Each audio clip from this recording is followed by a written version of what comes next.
Bonjour tout le monde, j'espère que vous allez bien. On se retrouve aujourd'hui pour le budget du mois de janvier qui donc moi sera à 4 semaines. Donc moi j'ai choisi d'utiliser un petit carnet comme vous pouvez le voir pour pouvoir mettre tous mes budgets tous les mois, mais pas que. Donc je vais d'abord vous présenter un peu ce carnet et puis ensuite je vais vous parler de mon budget et de comment est-ce que je le fais. Donc dans ce carnet, j'ai plusieurs pages. Donc tout d'abord, la première qui est en fait le bilan de mes défis 2023 et de mes épargnes 2023, donc pour savoir à combien est-ce que j'avais réussi à mettre de côté en 2023 et pour pouvoir faire la comparaison avec fin 2024. Ensuite, il y a une page pour les économies du mois, donc combien est-ce que j'arrive à mettre par mois avec les enveloppes du mois. Ensuite, nous passons donc au suivi des épargnes où je vais donc rentrer chaque mois à combien est-ce que je suis, donc pour voir précisément où sont les dépenses, où sont les rentrées d'argent dans les épargnes. Ensuite, donc ça c'était vraiment les pages de suivi sur toute l'année. Et là donc nous arrivons au budget du mois de janvier. Alors, pour faire un budget du mois de janvier, enfin du mois tout simplement, il faut tout d'abord donc savoir combien est-ce que vous avez en rentrée d'argent. Donc, moi je vais avoir en tout 1120 euros. Pourquoi ? Parce que donc j'ai mon salaire d'alternance. Donc là, ce mois-ci, il est de 1050. Sauf que normalement, il est de 1140, s'il me semble, et des poussières. Parce qu'avec Noël, j'ai déjà dépensé un peu. Donc je ne vais pas compter ce que j'ai dépensé et puis je vais partir que de 1050. Les 70 euros, à quoi ils correspondent ? Mon papa donc, travaille pour une entreprise privée et cette entreprise donne 100 euros à chaque enfant travaillant chaque enfant qui est en études supérieures. Donc c'est mon cas et du coup il verse 100 euros.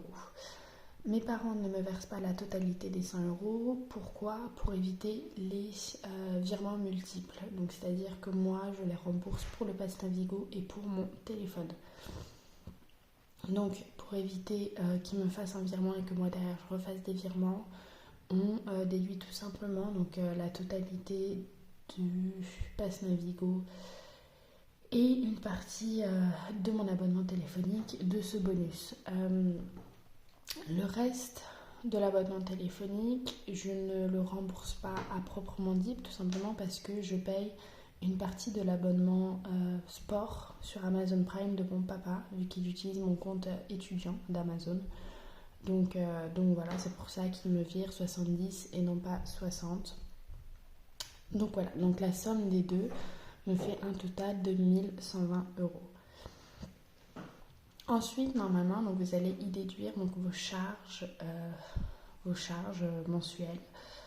Donc ça va être l'eau, l'électricité, le loyer. Voilà, donc en fait moi c'est des charges que je n'ai pas du tout de mon côté. Les seules charges que j'ai, comme je vous ai expliqué, c'est mon pass Navigo et mon téléphone et le sport.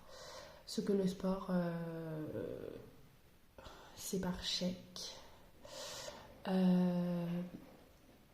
Mais le sport, on verra ça plus au mois de février, je pense.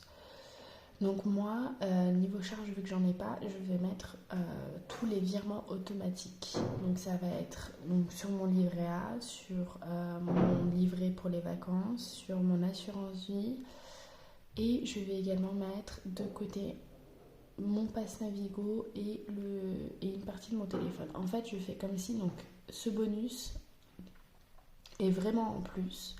Et que je n'avais pas payé donc le pass Navigo et le téléphone, et du coup je mets ces deux-là de côté pour pouvoir, pour le pass Navigo, économiser et arriver à pouvoir le payer d'un seul coup quand je le payerai toute seule, et pour le téléphone en fait donc je mets de côté pour pouvoir économiser pour un futur téléphone. Mais en fait je fais comme si c'était des charges qui m'étaient prélevées directement. Donc, ce qui me fait un total pour ces 5-là de 300 euros. Donc je vais prendre le total des rentrées d'argent de 1120 euros moins les 300, ce qui revient à 820 euros. Ensuite, je vais partir sur les enveloppes au mois.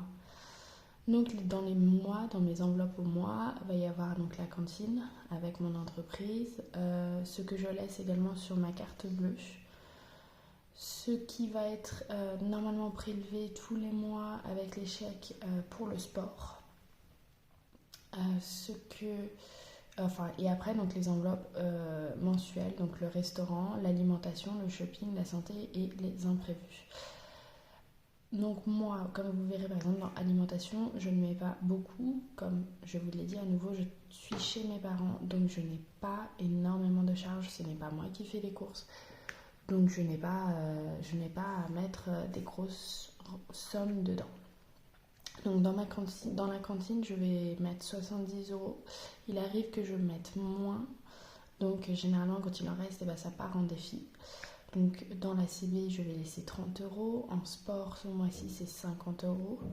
Restaurant, je mets 100 euros. Donc c'est une enveloppe à la semaine où je mets 20 euros par semaine. Et je pars tous les mois sur 5 semaines.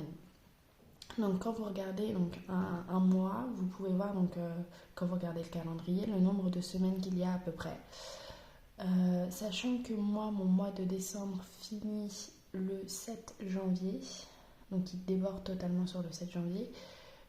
Au final, mon mois de janvier ne sera techniquement que sur 4 semaines. Sauf que je prévois toujours 5 semaines au cas où. Et même si je ne les utilise pas, ça fait un bonus pour les défis. Donc restaurant, donc c'est 20 euros par semaine. Donc sur 5 semaines, ça fait 100 euros. Alimentation, c'est 10 euros par semaine, donc 50 euros au total. Shopping, c'est une enveloppe au mois, donc je mets 20 euros et ce sera comme ça pour tout le mois. Santé, je mets 150 euros pour tout le mois. Et imprévu, je mets 50 euros.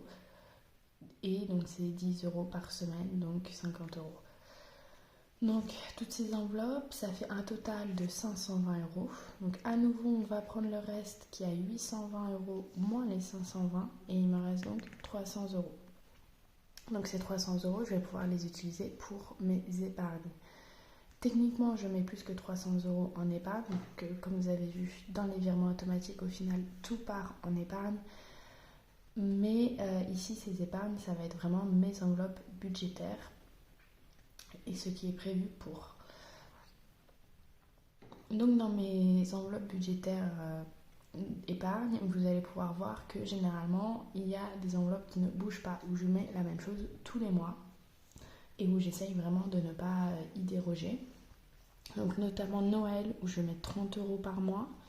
Anniversaire, normalement j'essaie de mettre 40 euros par mois. Mais là du coup j'ai mis 30. École, je vais choisir de ne pas mettre. Week-end non plus. Appartement, c'est également une enveloppe qui ne bouge pas et où j'essaye de mettre 40 euros par mois. Coiffeur 10 euros, shopping 10 euros, santé 20 euros également, j'essaye de ne pas bouger et de mettre 20 euros à chaque fois. 40 euros pour voiture, 40 euros pour fonds d'urgence et 40 euros pour électroménager. À nouveau, ces 3 enveloppes, j'essaye de mettre 40 euros à chaque fois. Ensuite, beauté, j'ai choisi de ne pas mettre. Sport, j'y ai mis 20 euros et téléphone, j'y ai mis 20 euros. Pour le fonds de secours, il n'y a rien. Donc ça fait un total de 300 euros. Alors, pourquoi cette répartition-là ? Alors, pour vous expliquer un peu, donc moi, Noël, c'est quelque chose où je mets tous les mois 30 euros, tout simplement pour arriver à 350 euros, normalement à la fin de l'année. Anniversaire, je mets tous les mois parce que j'ai des anniversaires qui sont très rapprochés. De un, j'ai un anniversaire en janvier, un autre en février. En mars, j'ai 3 anniversaires, donc 2 de mes frères et mon papa, et ils sont tous à quelques jours d'écart. Donc ça fait une bonne dépense d'un coup. En mai, j'ai mon grand-père. En fait, j'ai tout le temps des anniversaires et en fait, j'ai des mois où il y a beaucoup d'anniversaires qui tombent d'un coup. Par exemple, en octobre, le 2, c'est ma maman, le 4, c'est mon petit frère et le 6, c'est ma grand-mère. Donc pour vous donner un peu une idée, en avril, du coup, ça va être le 19, le 21 et le 25. À nouveau, ils sont vraiment tous les uns collés aux autres. Donc il me faut automatiquement, il faut que je puisse mettre de côté tous les mois parce que sinon après je me retrouve à devoir mettre 150 euros d'un seul coup. Pour l'école, donc ce n'est pas urgent parce qu'il me faut 100 euros pour le mois de septembre 2024. Donc j'ai encore le temps de m'y mettre, ça devrait aller. Week-end, ce n'est pas urgent non plus parce que je n'ai rien de prévu. Quoique, je vais peut-être l'utiliser pour les Solidays à Paris pour pouvoir acheter une place ou autre, mais bon, ce n'est pas tout de suite. Appartement, donc ici, c'est une épargne vraiment pour le futur, tout comme pour voiture, fonds d'urgence et électroménager. Donc ces 4 épargnes sont vraiment pour le futur, pour quand j'habiterai toute seule et pour pouvoir en fait avoir un fonds de secours pour chaque épargne et pour pouvoir être tranquille tout simplement. Donc j'essaye de mettre un maximum de temps que je le peux parce que je sais que plus tard je ne pourrai pas mettre autant. Coiffeur, 10 euros. Ça fait un moment que je suis pas allée chez le coiffeur, mais ce n'est pas une urgence. C'est-à-dire que là il faut que je me coupe les pointes, mais ça je pense que je vais le faire à la maison. Et voilà, je n'ai pas forcément envie d'y aller pour dépenser 100 euros. Je sais que ça peut paraître beaucoup 100 euros, mais c'est parce que généralement quand j'y vais, je me fais vraiment plaisir, je me fais un soin, je me fais des mèches et forcément la coupe, donc ça augmente très rapidement. Et encore, c'est parce que moi j'ai une réduction étudiante, donc normalement c'est encore plus que ça. Shopping, j'ai mis seulement 10 euros. Il faut vraiment que j'aille faire du shopping parce que je n'ai plus rien. Ce qu'avec déjà les 20 euros de l'enveloppe pour moi, ça fait 30. Et en plus de ça, ce que j'ai mis avec le bilan des défis, normalement je suis bien et j'ai pas besoin de mettre plus. En santé, je mets 20 euros. Oui, c'est vraiment quelque chose que j'essaye de mettre tous les mois. 20 euros pour pouvoir. C'est pas non plus une urgence parce que j'ai quand même mis pas mal de côté dans santé, mais c'est pas une enveloppe que j'ai envie d'arrêter de remplir. Donc je vais continuer à la remplir même si elle est quand même assez bien remplie.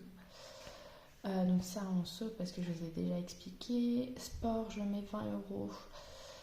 Ces 20 euros là, ça va être soit pour pouvoir m'acheter un équipement ou quelque chose, ou alors tout simplement pour pouvoir se cumuler au sport qui est ici et pour pouvoir payer plus rapidement donc tout ce qui est pole dance tout simplement et pour pouvoir faire des plus gros chèques et pour pouvoir que cette charge en fait parte plus rapidement. Une fois que j'aurai fini de payer la pole dance, je continuerai à mettre la même somme de côté, mais je la cumulerai pour pouvoir essayer de payer l'année prochaine la pole dance d'un seul coup. Je vous montrerai en février comment est-ce que je vais faire ça. Mais voilà. Et téléphone, je mets 20 euros. Ce téléphone-là, c'est vraiment pour pouvoir m'acheter un téléphone plus tard. Donc, automatiquement, il va aller se cumuler à celui-là. Mais voilà. Les fonds de secours, ce n'est pas du tout une priorité. Donc, ça me fait un total de 300 euros. Donc, au final, normalement, je suis censée avoir 0 euros restant. Ce n'est pas exactement le cas parce que je gagne pas 1050 tout pile, je gagne 1000, donc du coup je vous ai dit 1140 et des poussières, donc forcément je vais pas retirer les petits euros qui restent et les centimes restants. Mais voilà pour moi, pour mon budget de janvier. Donc assez différent des budgets que l'on voit en temps normal, tout simplement parce que comme je vous l'ai expliqué, je suis encore étudiante vivant chez mes parents, donc je peux me permettre de mettre beaucoup de côté. Et voilà. Je pense que je vous ferai une vidéo pour un budget un peu plus basique avec un SMIC et des charges entre guillemets basiques, enfin normales, pour vous expliquer un peu plus concrètement comment est-ce qu'on peut faire un budget. Autrement, la prochaine vidéo sera probablement le bilan de fin décembre et également donc la présentation de mes défis pour 2024. Je ferai probablement d'abord la présentation des défis et ensuite le bilan. Sinon, je ne pourrais pas remplir mes défis en fait avec vous. Mais voilà, sur ce, j'espère que vous passez une très bonne journée et que vous allez bien. Et n'hésitez pas à me parler en commentaire pour que je sache si vous aimez bien mes vidéos ou pas. Et voilà, à la prochaine.